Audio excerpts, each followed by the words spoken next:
Good evening everyone. तो हम लोग पढ़ रहे थे एक चैप्टर हम लोग पढ़ रहे थे कि किसी भी फ्लूइड का प्रेशर अंडर ग्रेविटी क्या होता है, और उस पर बहुत सारी चीज़ों को हम लोग पढ़ रहे थे कि कैसा प्रॉपर्टीज़ होता है, किसी पॉइंट पर कैसा होता है। तो इसी दरमियान हम लोग एक प्रेशर इक्वेशन भी पढ़े थे। थ्योरम नंबर 2 जो था हमारा, वो हमारा थ्योरम था dP/dZ is equal to rho g था। इसके बाद हम लोग एक चीज़ निकाले थे, pressure is equal to rho g z. इसको कैसे निकाले थे, इसको इम्प्लाइज कर दिए थे इस तरह से और दोनों तरफ इंटीग्रेट कर दिए थे। इंटीग्रेशन डिफरेंशिएशन से कैंसिल आउट, ये पी रो जी कांस्टेंट डी जेड के जगह पे जेड। तो ये हमारा pressure eight depth Z, pressure at depth Z below the free surface with in liquid था। रो हमारा डेंसिटी था और जी हमारा ग्रेविटी था, ग्रेविटेशनल फोर्स था एट रेस्ट में। समझ में आ गया होगा। आज हम लोग पढ़ेंगे कि किसी डिफरेंस बिटवीन टू प्रेशर, यानी कि दो पॉइंट पे जो प्रेशर है उसका जो डिफरेंस करेंगे और उसके डेप्थ को डिफरेंस करेंगे, दोनों एक दूसरे से वेरीज करेगा, यानी कि प्रोपोर्शनल होगा। इसके बाद आज बहुत ही एक इम्पॉर्टेंट टॉपिक पढ़ने जा रहे हैं। वो टॉपिक होगा हमारा फ्री सरफेस। तो हम लोग जानते ही हैं फ्री सरफेस के बाद आज इफेक्टिव सरफेस भी पढ़ेंगे, और इफेक्टिव सरफेस पढ़ने के बाद आज सुपर इम्पोज्ड लिक्विड भी पढ़ेंगे। हम लोग लिक्विड पढ़ते थे ना, लिक्विड पढ़ने के बाद हम लोग क्या पढ़ते थे कि उसका डेंसिटी रो होता है, दो चीज़ जानते थे, और उसका फ्री सरफेस जानते थे ना, ऊपरी सतह होता है। तो आज हम बताएंगे कि आज इफेक्टिव सरफेस भी वहीं पर होता है और वहीं पे सुपर इम्पोज्ड लिक्विड होता है।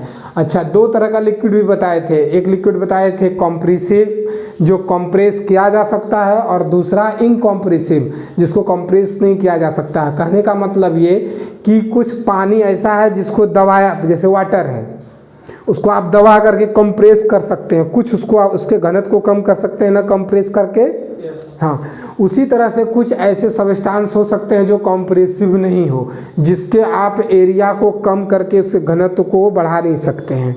क्लियर है। तो कंप्रेसिव मतलब जो जिसके वॉल्यूम को किसी बाहरी प्रेशर से कम कर दें तो कंप्रेसिव, और यदि बाहरी वॉल्यूम से कंप्रेस नहीं कर सके तो इनकॉम्प्रेसिव। तो इसी पे हम लोग दो बात करेंगे। इसके बाद हम लोग ये जानते हैं ना कि किसी भी वाटर का, किसी भी लिक्विड का वो जो ऊपरी सतह होता है वो अर्थ के हॉरिजेंटल होता है कि नहीं। किसी कंटेनर में यदि आप पानी डाल दिए तो वो अर्थ के हॉरिजेंटल होगा कि नहीं, उसका ऊपरी सतह। अच्छा, ऊपरी सतह को हम लोग क्या कहते हैं, फ्री सरफेस कहते हैं कि नहीं। अच्छा, तो वो आज ये भी प्रूफ करेंगे कि वो जो फ्री सरफेस होता है वो हॉरिजॉन्टल होता है, वो किसी और कंडीशन में नहीं रह सकता है। ठीक है। इसके बाद और आज एक थ्योरम ऐसा पढ़ेंगे कि पहले हम लोग थ्योरम पढ़े थे एक, कि किसी भी कंटेनर में यदि उसके हॉरिजॉन्टल, फिगर बनाएंगे समझ में आएगा। यहाँ पर ये वाटर लिक्विड भरा हुआ है, लिक्विड में वाटर इसलिए बोल देते हैं कि हमेशा इमेजिन हम लोग वही करते हैं समझने के लिए। तो यहाँ से ये पड़ने वाला प्रेशर और यहाँ से यहाँ पड़ने वाला प्रेशर, दोनों प्रेशर सेम होगा यदि ये डिस्टेंस सेम है तो। ठीक है। और आज हम लोग क्या पढ़ेंगे कि ये प्रेशर और ये प्रेशर सेम है तो ये डिस्टेंस सेम होगा, यानी कि ये हॉरिजॉन्टल होगा। इस तरह से प्रूफ करेंगे। साथ ही साथ यदि यहाँ पर डेंसिटी रो है, डेंसिटी समझते हैं, घनत्व, हाँ, तो यहाँ भी डेंसिटी रो होगा यदि ये सेम हॉरिजॉन्टल पर डेंसिटी आर सेम। कोई दिक्कत। तो इस तरह की चीज़ों को हम लोग पढ़ते हुए आगे बढ़ेंगे। शुरू करते हैं। आइए, थ्योरम नंबर हमारा 2 तक हो चुका था, इस्टेब्लिश वाला इक्वेशन। हम थ्योरम नंबर 3 से शुरू करते हैं। आइए, दिख रहा होगा इधर थ्योरम।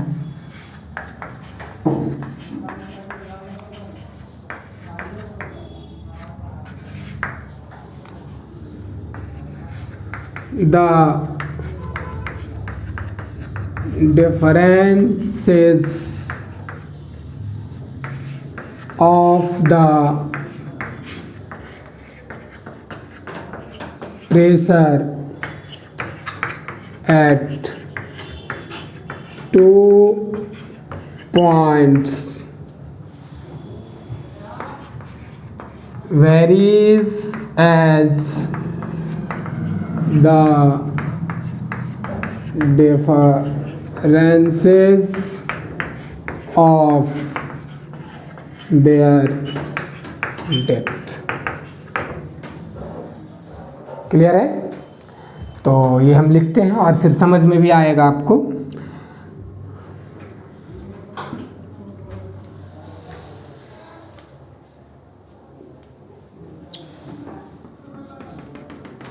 ये मान लीजिए आपका फ्री सरफेस है और ये आपका लिक्विड है।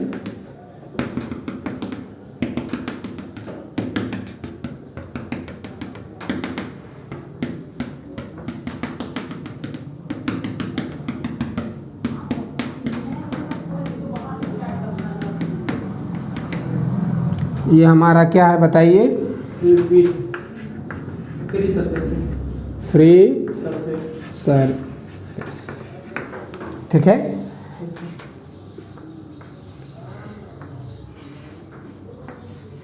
यहाँ पर P1 प्रेशर करते हैं क्योंकि यहाँ प्रेशर 2 प्रेशर ले रहे हैं 2 पॉइंट पर। ठीक है। और यहाँ P2 ले लेते हैं, कोई दिक्कत नहीं ना। ये जो डिस्टेंस है वो Z1 मान लेते हैं, ये डिस्टेंस Z2 मान लेते हैं।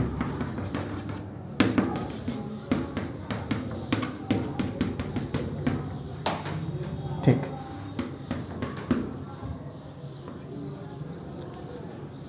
ये चलिए कंटेनर में इसको बंद भी कर देते हैं।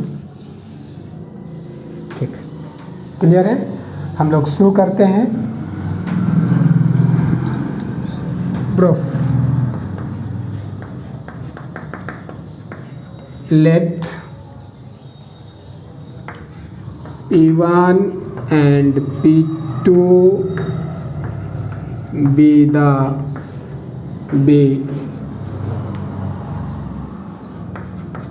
the pressure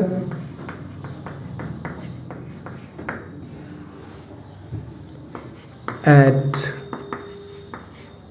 2 different points P1, P and Q within liquid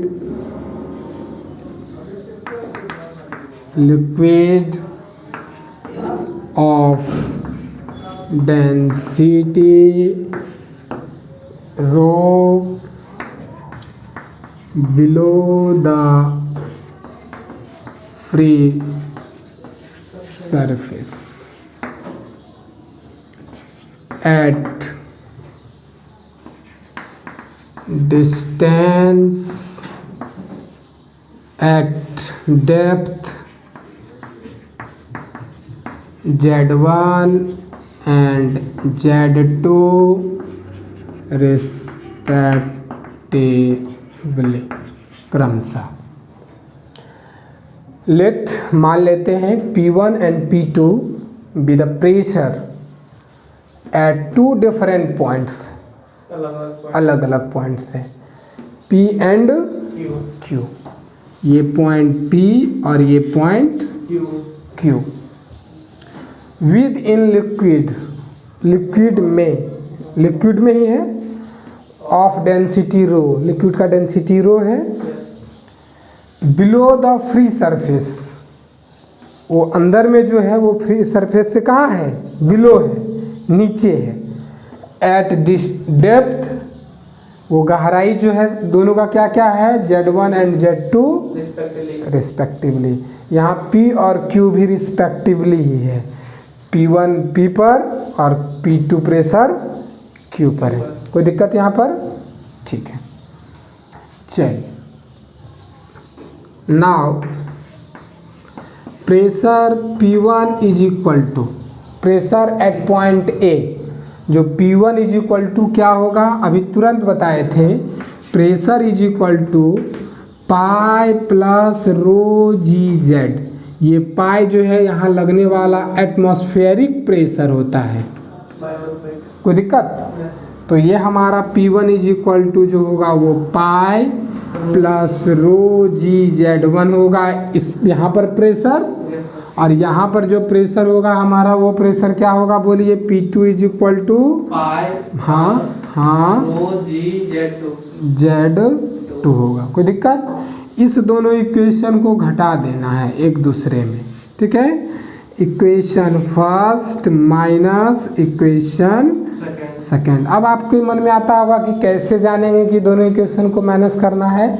यहाँ डिफरेंसेस बोलता है, differences of the pressure. Question में क्या बोल रहा है? Differences of the pressure.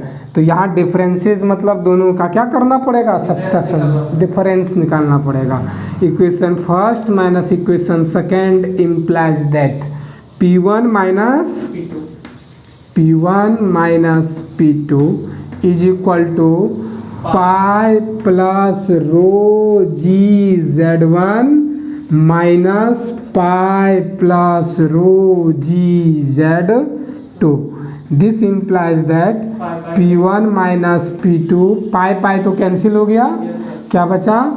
Row g Z1 minus rho g Z2। Common क्या आ जाएगा बताइए तो? रो जी कॉमन आ जाएगा, रो जी कॉमन आएगा, Z1 माइनस Z2 बच गया। This implies that P1 minus P2 is equal, अच्छा देखिए तो रो जी हमारा कांस्टेंट है कि नहीं? Yes sir. जब रो जी हमारा कांस्टेंट हो गया तो इसको लिख सकते हैं directly proportional to Z1 minus Z2, नहीं लिख सकते हैं? yes. ऐसे हम लोग बहुत सारी चीज़ों को लिखते थे ना कि जब कोई इक्वल टू के आर के बराबर हो जाए, मान लीजिए ऐसे, तो P directly proportional to r नहीं लिखेंगे कि कांस्टेंट को हटा के। समझ गए होंगे बात? तो ये बात भी आप समझ गए। नोट में P is equal to pi plus rho g लिख लीजिएगा, रो जेड। इसके ठीक पहले हम निकाले थे प्रेशर, रो जी जेड, प्रेशर इक्वेशन से भी थोड़ा देर पहले निकाले थे, लेकिन वहाँ पे ये एटमॉस्फेरिक प्रेशर ऐड नहीं किए थे, तो यहाँ पे हम एटमॉस्फेरिक प्रेशर ऐड कर दिए। तो देखिए हमारे पास रिजल्ट क्या निकला? P1 minus P2 is proportional to Z1 minus Z2। इसका मतलब यही हो गया कि the differences of the pressure up to at 2 points varies as, vary मतलब यदि ये वेरी करता ये बदलेगा तो ये भी, यदि कि ये बदलेगा तो ये भी बदलेगा। डेप्थ यदि हम चेंज कर देंगे तो प्रेशर भी हमारा क्या होगा? चेंज होगा, as the differences of their depth. हाँ, देयर डेप्थ। कोई दिक्कत? तो यही इस चीज़ों को लिख देंगे। देयरफॉर एक लाइन लास्ट में लिखेंगे यहाँ पे, देखिए क्वेश्चन से अडॉप्ट करके हम लोग लिख लेंगे। क्या लिखेंगे? देखिए देयरफॉर इसका मतलब क्या लिखेंगे? The pressure the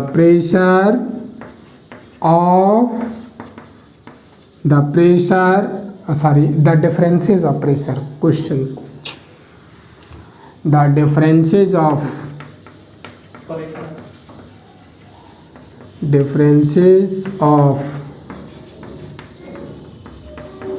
pressure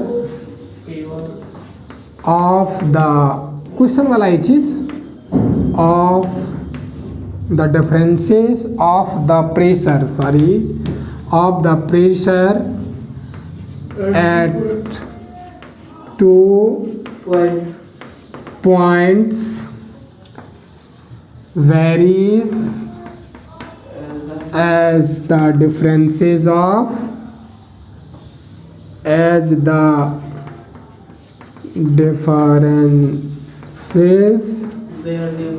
of their depth, उसके डेप्थ से। कोई दिक्कत नहीं ना?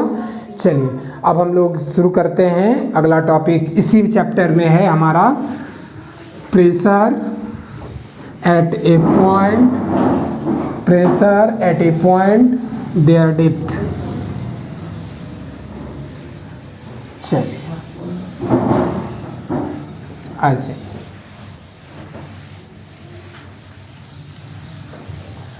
हम जो चैप्टर पढ़ रहे थे, ये चैप्टर क्या था? Pressure at a point eight rest under gravity. वहाँ किसी लिक्विड पर प्रेशर स्थिर अवस्था में, एट रेस्ट, गुरुत्वाकर्षण की उपस्थिति में क्या प्रेशर होगा। चैप्टर वही पढ़ रहे थे, टॉपिक फिर से आराम से वही चालू होगा, कुछ छोटा उटा नहीं है। तो आइए हम लोग टॉपिक शुरू करते हैं। हम लोग फ्री सरफेस पढ़े थे कि नहीं? फ्री सरफेस, फ्री सरफेस पढ़ने के बाद हम लोग बताए थे शुरू में ही कि आज इफेक्टिव सरफेस पढ़ेंगे।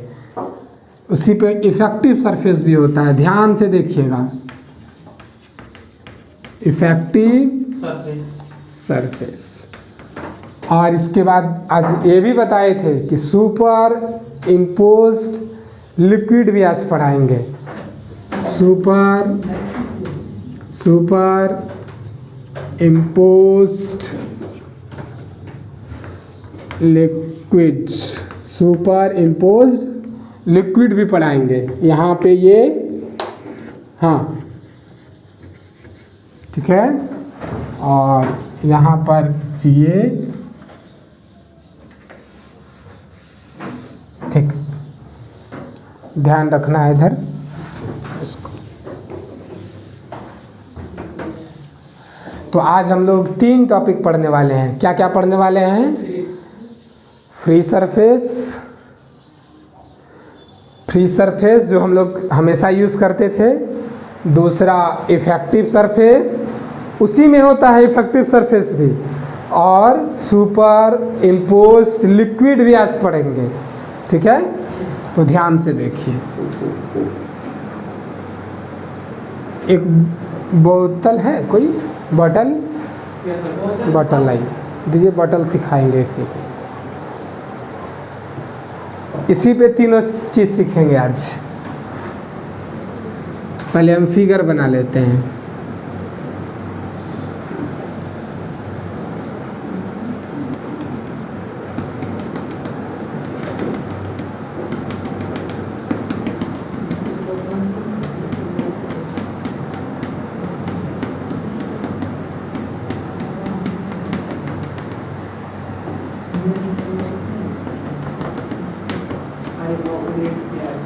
ध्यान से देखिए, ये चीज़ जो हमारा कहलाता है ना, ये हमारा फ्री सरफेस कहलाता है। हाँ, वही तो आज नया चीज़ सिखा रहे हैं आज, बहुत इंटरेस्टेड चीज़ है। फ्री सरफेस, ये जो ऊपर वाला ओरिजिनल में होता है, ये इफेक्टिव सरफेस होता है।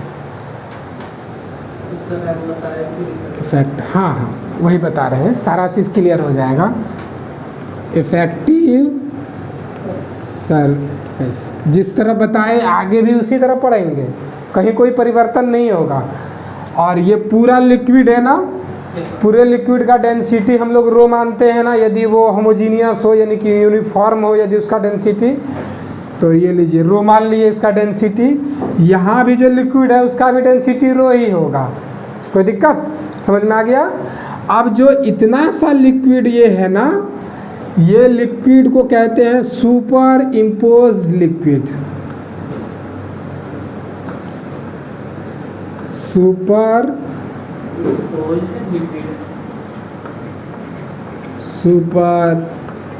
इम्पोज्ड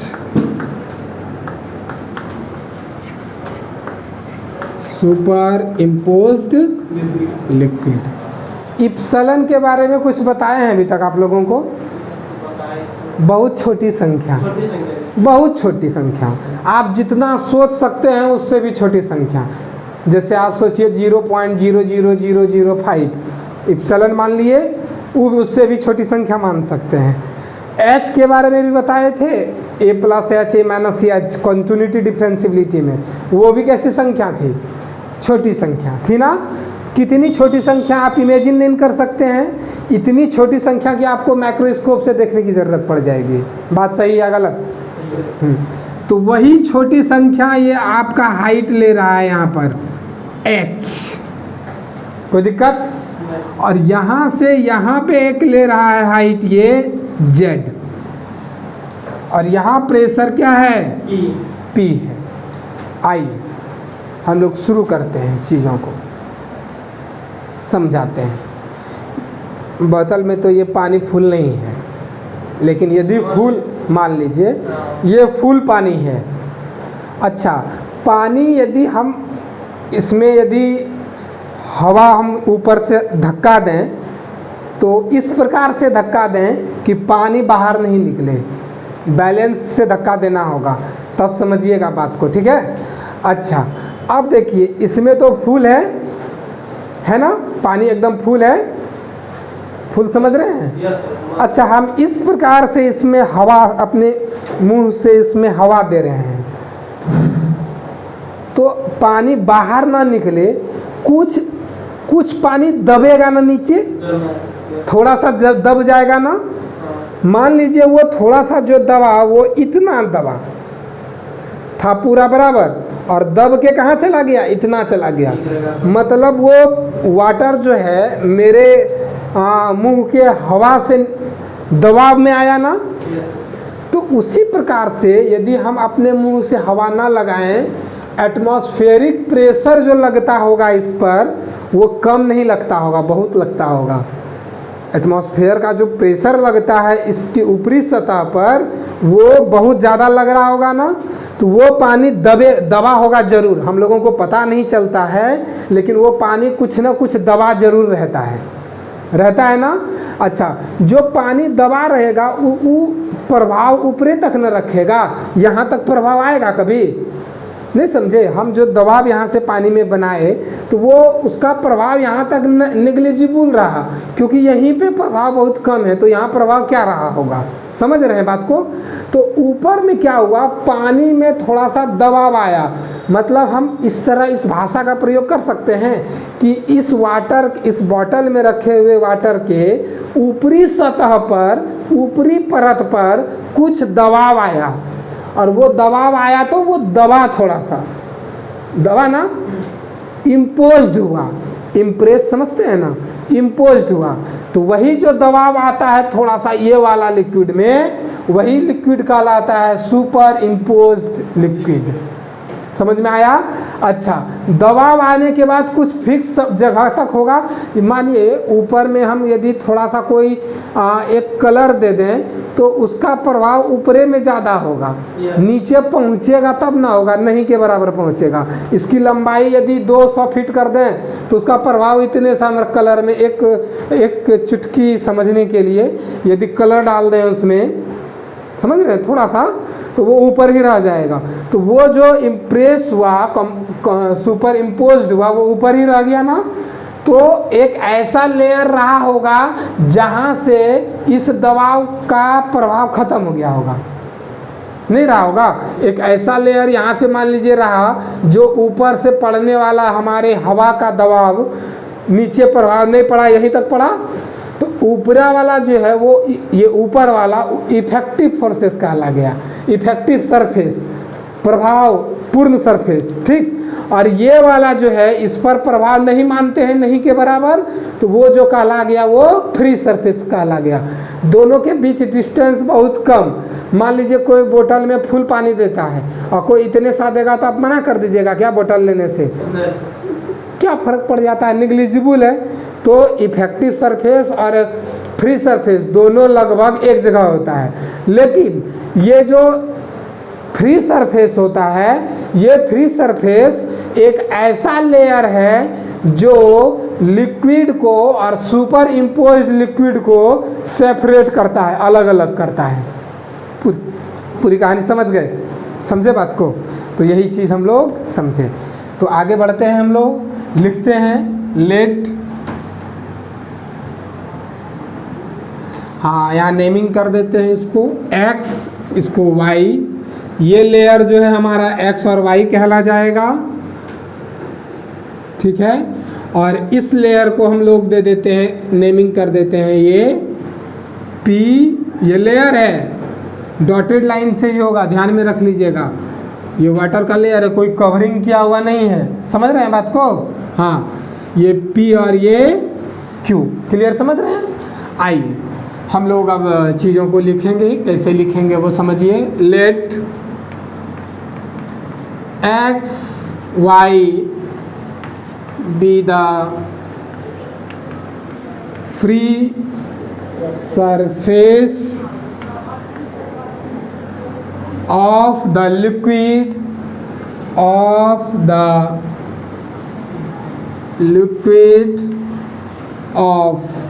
density रो। कोई दिक्कत यहाँ तक में समझ गए होंगे बात? अब हम लोग लिखने जा रहे हैं लेट, इसको पहचानते हैं? हाँ, बी द क्या है बोलिए? एटमॉस्फेरिक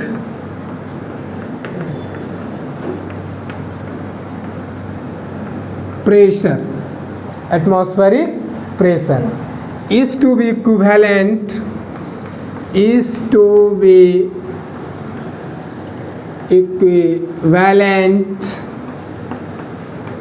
due to the, ये चीज़ हमारा यहाँ पे पढ़ने वाला एटमॉस्फेरिक प्रेशर जो है ये इक्विवेलेंट होगा, लगभग बराबर होगा, due to the pressure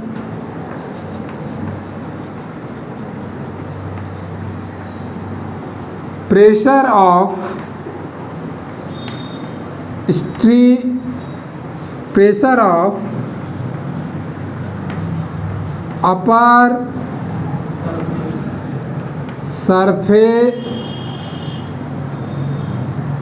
of the liquids। कोई दिक्कत? अच्छा, upper surface of the liquid, ये upper surface of the liquid क्या है भाई? इसका नाम क्या है? सुपर इम्पोज्ड लिक्विड, ब्रैकेट में लिख देते हैं super imposed liquid, super imposed liquid. अब वो सुपर इम्पोज्ड लिक्विड जो है उसका प्रेशर क्या होगा? देन ये एटमॉस्फेरिक प्रेशर है ना, ये इक्वल होगा सुपर इम्पोज्ड लिक्विड के प्रेशर का। इसका प्रेशर क्या हो सकता है बता सकते हैं? इसका प्रेशर क्या होगा? इसका density rho,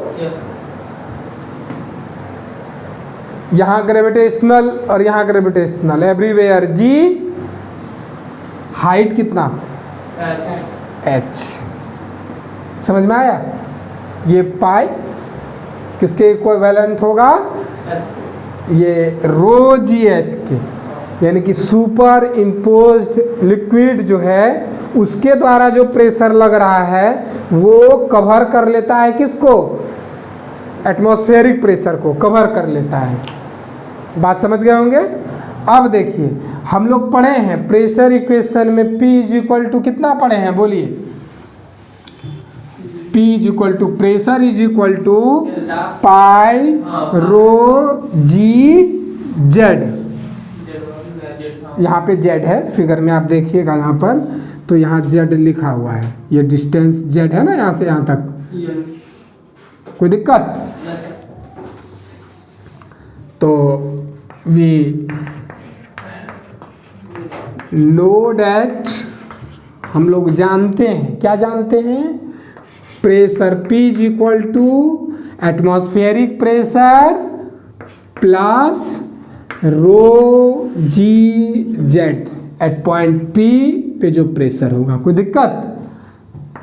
P is equal to, इसका वैल्यू अभी तुरंत निकाले थे, rho g h plus rho g z. कोई दिक्कत? P is equal to rho g h plus z. ये जो प्रेशर हुआ ये टोटल प्रेशर हुआ ना, that is total pressure, that is total pressure at point, इस पॉइंट का नेमिंग यदि P कर दें तो एट पॉइंट P, वो P कहाँ है, within liquid is equal to rho g h plus z, जहां पर H क्या है बताइए, thickness of the superimposed liquid का, नहीं है थिकनेस ही ना उसकी हाइट कहलाई। अच्छा, और ये जेड क्या है, depth from the free surface, कोई दिक्कत तो लिख देते हैं। और रो क्या है, डेंसिटी है, जी ग्रेविटेशनल फोर्स है। तो वेयर जहां पर H thickness of the superimposed liquid, rho क्या है, डेंसिटी, क्लियर है, दोनों का डेंसिटी सेम है, जी ग्रेविटेशनल फोर्स है और जेड क्या है, depth of the point below the free surface के below of the point below the free surface. समझ में आ गया होगा, आराम से लिख भी लेंगे, समझ में आ गया ये चीज़। आइए अब हम लोग फिर आते हैं थ्योरम पे, थ्योरम 3 हो चुका था, थ्योरम 4 पे आते हैं।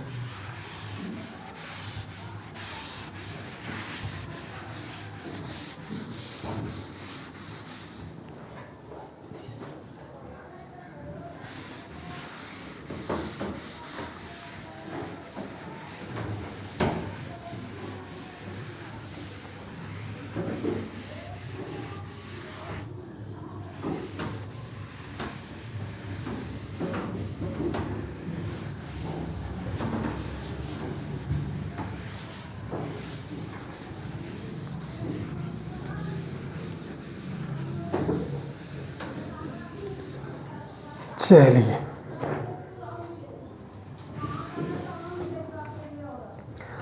अच्छा, हम लोग जानते हैं किसी भी कंटेनर में यदि हम लोग लिक्विड डालते हैं तो ऊपरी सतह एकदम बराबर होता है ना।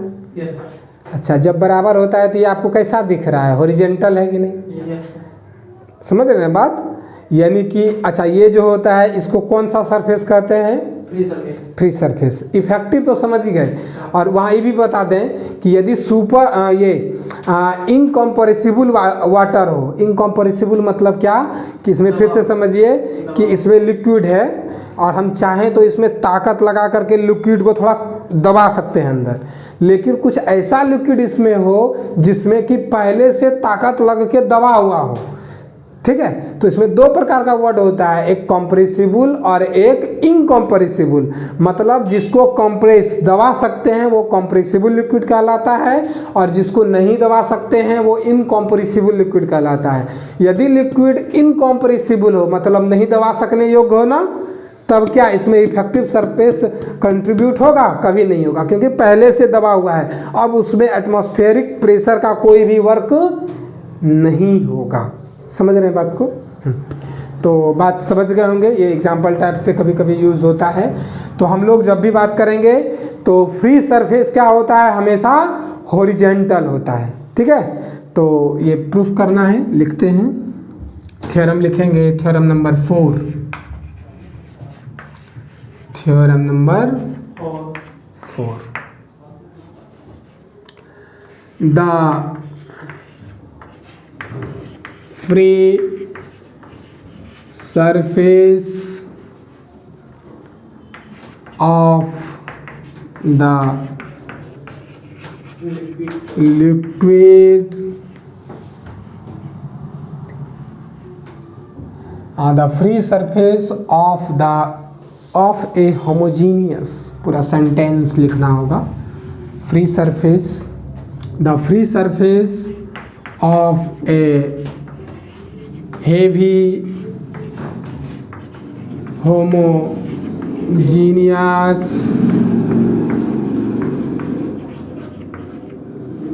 लिक्विड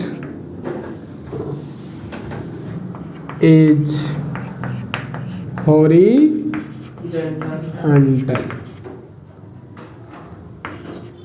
ठीक है। अच्छा, होमोजीनियस वर्ड यूज क्यों किए भाई? हेवी होमोजीनियस, हेट्रोजीनियस रहेगा तो कहीं पर उसका डेंसिटी अलग और कहीं पर अलग रहेगा ना। मान के चलिए कि बर्फ का डेंसिटी कैसा होता है?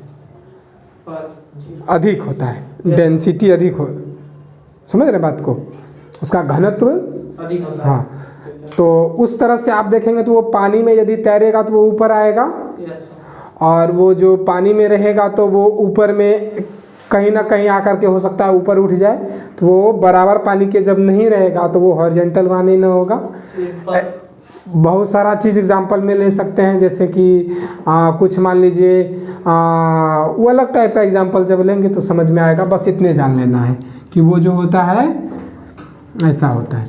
मान लीजिए कि ऐसा एक फ्री सरफेस है, ये लिक्विड है,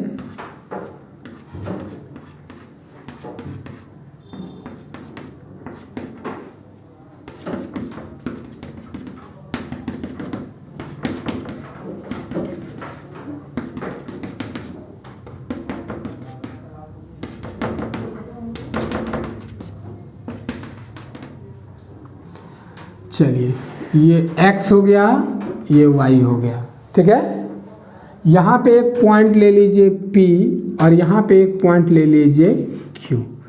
इसी के यहाँ पर एक पॉइंट ले लीजिए, एक पॉइंट, और यहाँ के एक पॉइंट ले लीजिए यहाँ, इस सेम हॉरिजॉन्टल पे लेना है। ठीक है, सेम हॉरिजॉन्टल पे लेना। ये पॉइंट का नेमिंग कर दीजिए A से, इस पॉइंट पे नेमिंग कर देना है B से। अच्छा, पहला थ्योरम, फर्स्ट थ्योरम जो हम लोग पढ़े थे, वो थ्योरम पढ़े क्या थे बताते हैं कि किसी भी लिक्विड के अंदर,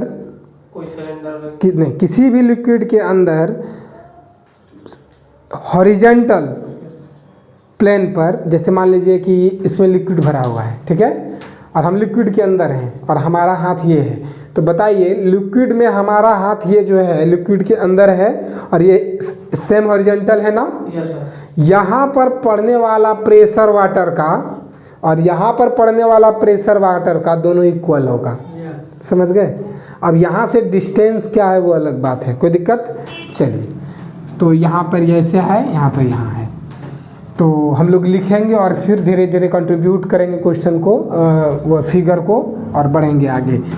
सॉल्यूशन लिखते हैं, नहीं प्रूफ लिखना पड़ेगा। लेट,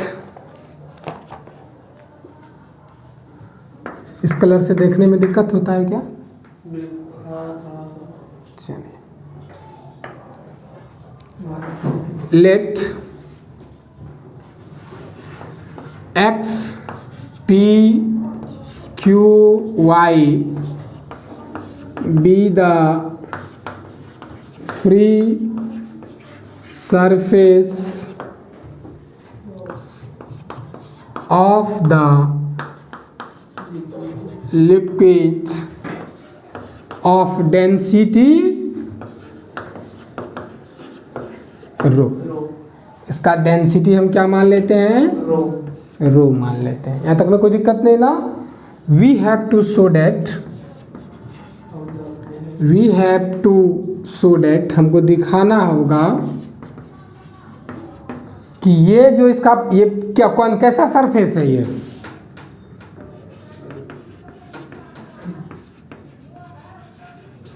ये हमारा कैसा सरफेस है? फ्री सरफेस है। हमको दिखाना पड़ेगा, we have to show that x p q y is horizontal.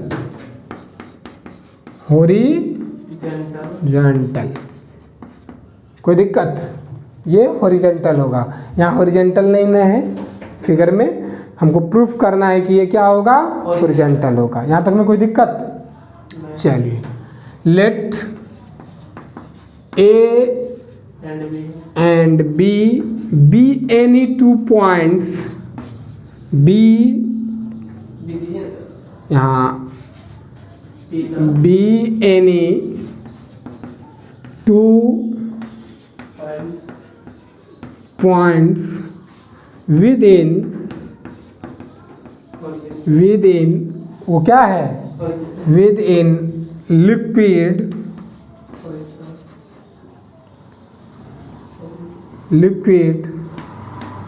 in same horizontal plane, same horizontal plane कह दें या सेम हॉरिजॉन्टल लाइन कह दें, कोई दिक्कत नहीं सर, समझ में आ गया? ठीक है। अब हम लोग क्या, यहाँ तक तो जो फिगर था हम वो लिख दिए थे। अब हम लोग क्या करते हैं, ड्रॉ कर लेते हैं ना, ड्राइंग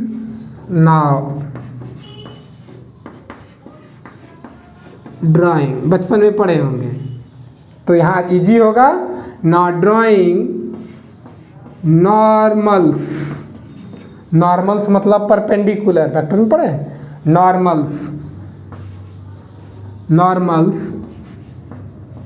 PA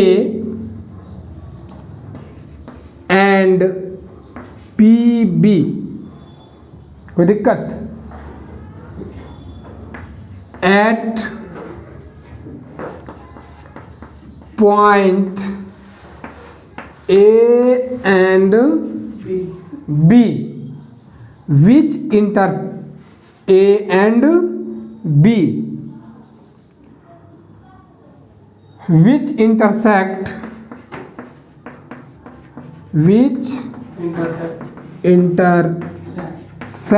जो काटता है the point P and Q on the free surface।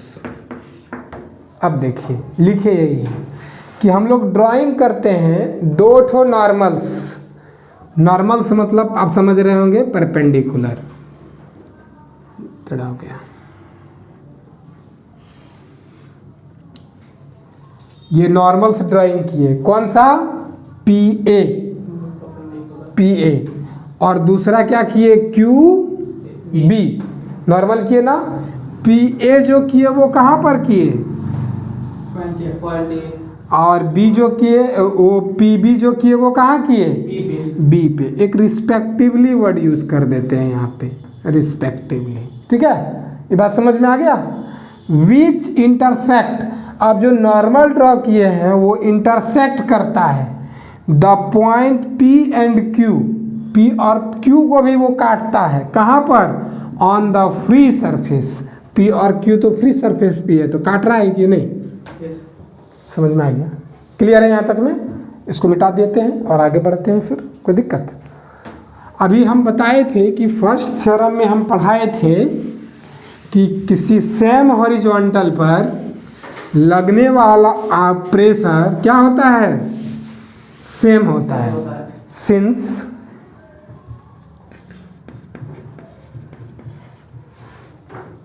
The pressure, since ऐसे नहीं लिखते, point A and B, point A and B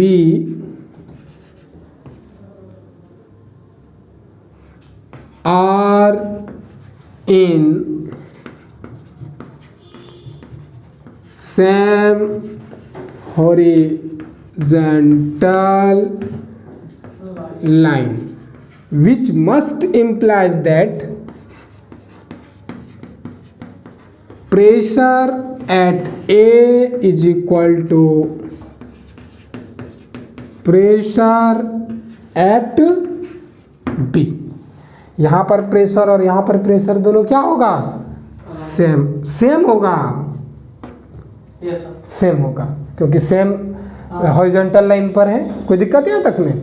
pressure same होगा। This implies that. बताइए यहाँ से यहाँ पे जो प्रेशर होगा और यहाँ पर जो प्रेशर होगा क्या होगा?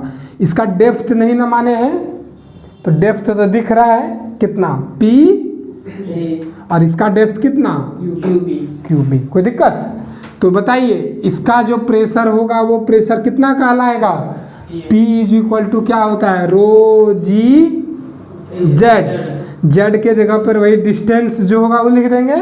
तो बताइए ए पॉइंट पर जो प्रेशर होगा वो रो जी, और डेप्थ कितना है?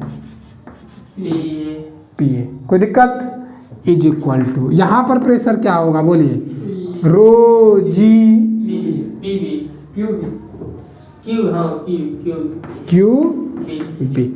ये दोनों कैंसिल आउट होगा या नहीं होगा? कोई दिक्कत? This is equal to PA is equal to, अरे वाह ये क्या हो गया? PA is equal to QB, यानी कि ये हाइट और ये हाइट दोनों क्या है? बराबर है। मतलब ये पक्का जो है ये यहाँ ना होके ये ऐसे डॉटेड लाइन से गया होगा, और ये पक्का ये इधर वाई हुआ होगा। This must implies that X P Q Y is horizontal, वो लाइन भी हो सकता है, प्लेन भी हो सकता है, क्योंकि मान लीजिए बक्स एक कंटेनर में है तो वो एक पूरा प्लेन हो गया ना। तो जो होने का है वो सेम हॉरिजॉन्टल हो गया। कोई दिक्कत? प्रूफ हो गया कि नहीं? कोई दिक्कत है? मिटाएं इसको। चलिए आते हैं अगले थ्योरम की तरफ। नहीं रहने दीजिए अभी, आज होने दीजिए। कितना थ्योरम था ये? 4 था। थ्योरम बढ़ने दीजिए थोड़ा आज। थ्योरम नंबर 5 चलने दीजिए। थ्योरम नंबर 5 आप लोग बहुत तक बकाते हैं।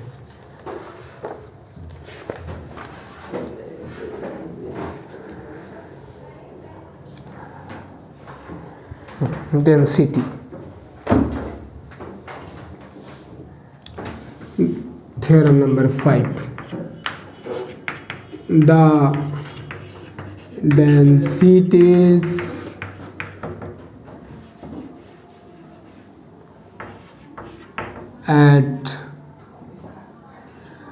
densities at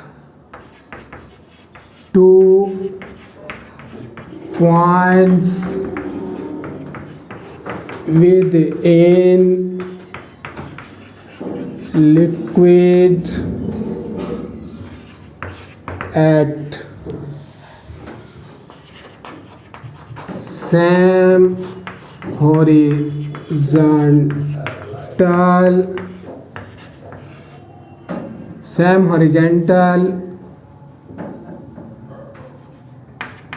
edge same.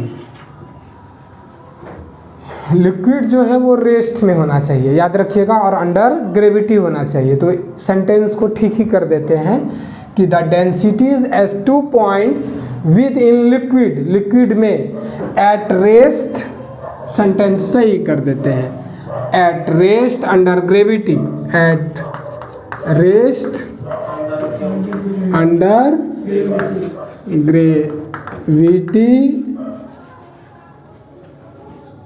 the densities as 2 points within liquid at rest under gravity in the same horizontal line, same horizontal edge same। Question समझने में थोड़ा दिक्कत हुआ, अभी तुरंत हम लिखेंगे और समझ में आ जाएगा। एक कंटेनर, हम कंटेनर हमेशा बना लेते हैं, इससे क्या होता है कि आपके दिमाग में जो दबाव वाला चीज़ है वो दबाव ख़त्म हो जाता है, साफ साफ चीज़ें समझ में आने लगती है।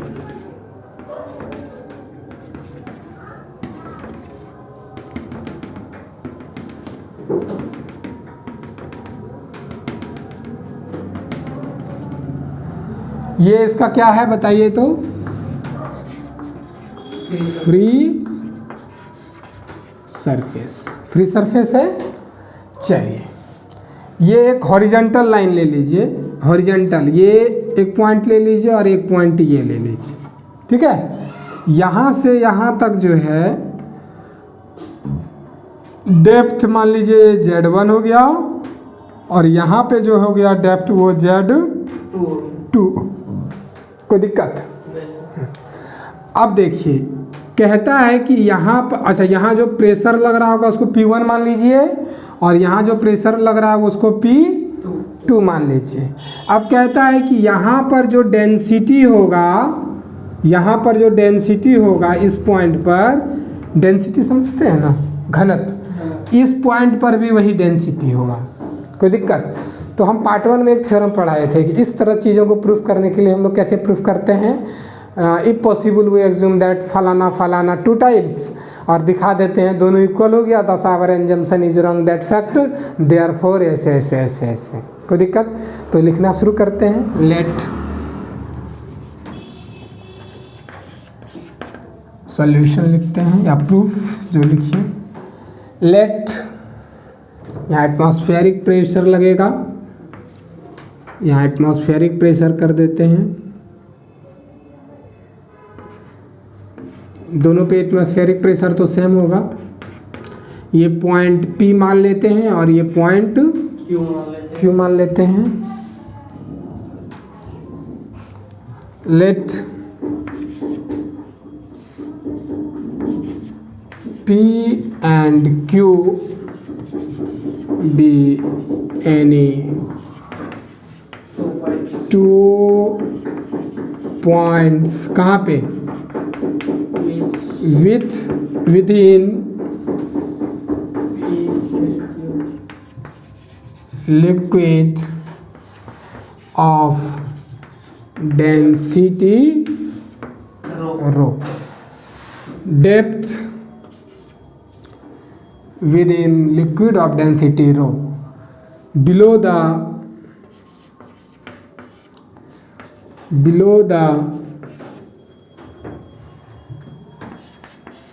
free surface, below the free surface at depth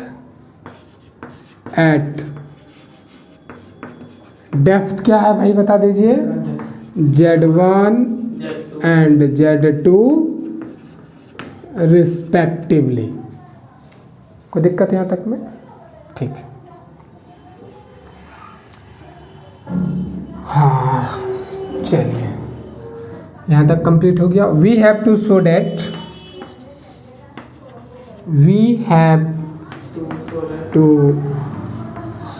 date, हमको प्रूफ करना है। क्या प्रूफ करना है?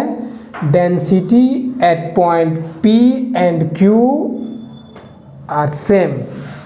The proof that the density क्या था? densities at point P and Q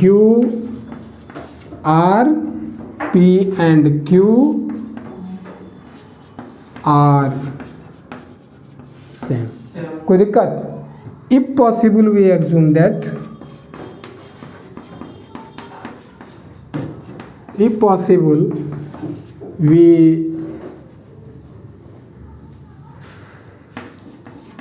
assume that यदि संभव हो तो हम लोग क्या मान लेंगे?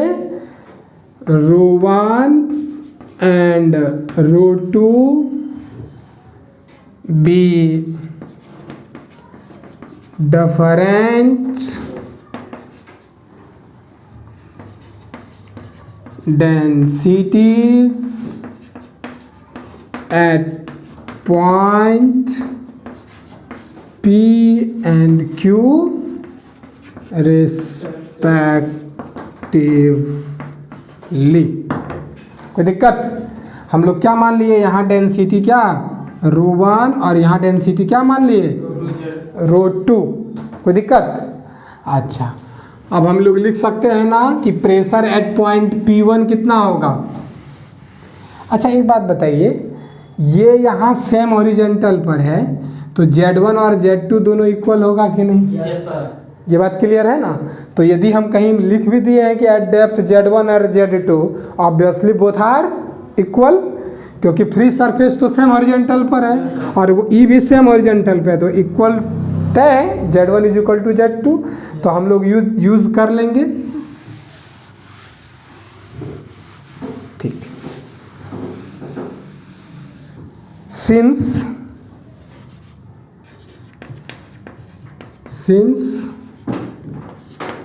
the points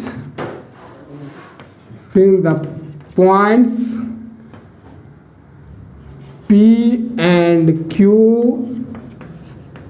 are at same horizontal,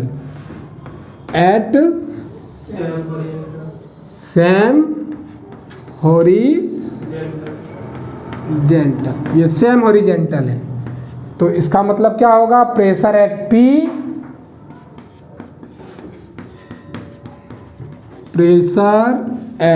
P is equal to pressure at Q। दोनों पर प्रेशर क्या होगा? सेम होगा। दिस इम्प्लाइज दैट प्रेशर जो P पर होगा उसका प्रेशर क्या होगा बताइए तो?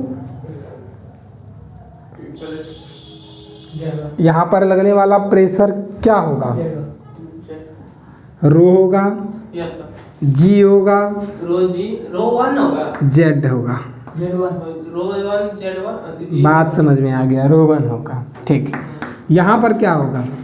रो 2, हाँ, Q रो 2, जी जेड 2। ठीक है, अभी नहीं, अभी मत कीजिए। Rho u z is equal to, ऐसा क्यों लिखे? यहाँ रीजन दे दीजिए। सिंस 2 यहाँ ठीक है। Z1 is equal to Z2 equal to Z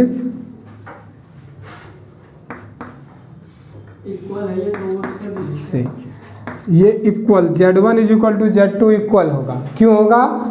समझ रहे हैं बात? क्योंकि वो यहाँ ये तो फ्री सरफेस हॉरिजॉन्टल पर है और ये भी फ्री सरफेस हॉरिजॉन्टल पर है, तो ये बात एकदम क्लियर है कि यहाँ पर ये डिस्टेंस दोनों क्या रहा होगा? सेम रहा होगा। पता चला? ये Z और Z में क्यों परिवर्तित कर दिए।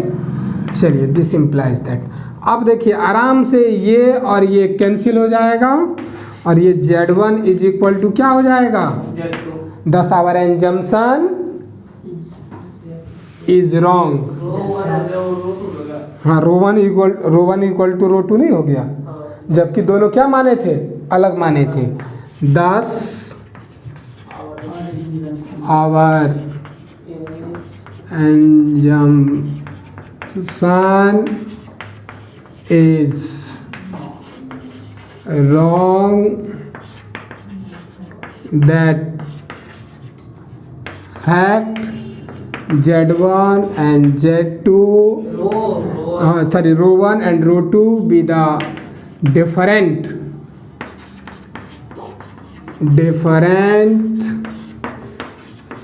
densities at P and Q respectively. ये हमारा इंजम्पशन गलत हो गया। Therefore at P and Q the densities at P and Q are is same. Therefore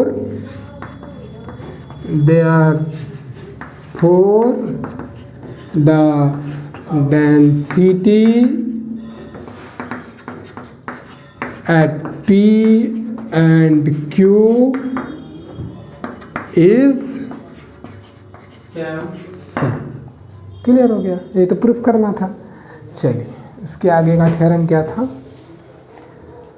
अब रहने देते हैं। तब 2 थ्योरम और रह गया है और फिर अगले दिन प्रॉब्लम। इस चैप्टर से एक क्वेश्चन 16 मार्क्स का तो आ ही जाएगा, 16 मार्क्स का। अगले दिन हम लोग पढ़ेंगे कि जब 2 नॉन मिक्सिंग, समझिएगा बात को, ये कंटेनर है और इस कंटेनर में लिक्विड है, दो प्रकार का लिक्विड है, ऐसे समझ लीजिए, एक केरोसिन है और एक वाटर है। अब बताइए तो ऊपर कौन रहेगा? वाटर अधिक केरोसिन। केरोसिन ऊपर रहेगा, तो ऊपर केरोसिन रहेगा और नीचे क्या रहेगा? वाटर रहेगा। बताइए, अब डेंसिटी ρ1 ले रहे हैं और एक ρ2 ले रहे हैं, ठीक। और ρ1 का डेंसिटी ऊपर जो रहेगा उसका डेंसिटी कम रहेगा या अधिक रहेगा? कम रहेगा। जिसका डेंसिटी कम रहेगा उसको ρ1 मानेंगे और जिसका डेंसिटी अधिक रहेगा ρ2 मानेंगे। अब यहाँ से यहाँ पर एक पॉइंट P लेंगे। ये पॉइंट P किस लिक्विड में है? लोअर लिक्विड में है कि अपर लिक्विड में है? लोअर लिक्विड में है। ये इसका कौन सरफेस कहलाएगा? फ्री सरफेस कहलाएगा। और ये इसका क्या कहला, ये इसका ये कौन सा प्रेशर, ये कौन सा सरफेस कहलाएगा? PQ, separation of the non mixing liquid. समझ रहे हैं? सेपरेट करता है ना, ये सेपरेट, समझ रहे हैं? तो अब जो पॉइंट ले रहे हैं वो ये यहाँ पॉइंट P लेंगे और यहाँ प्रेशर P होगा। तो ये इसका प्रेशर क्या होगा वही निकालेंगे।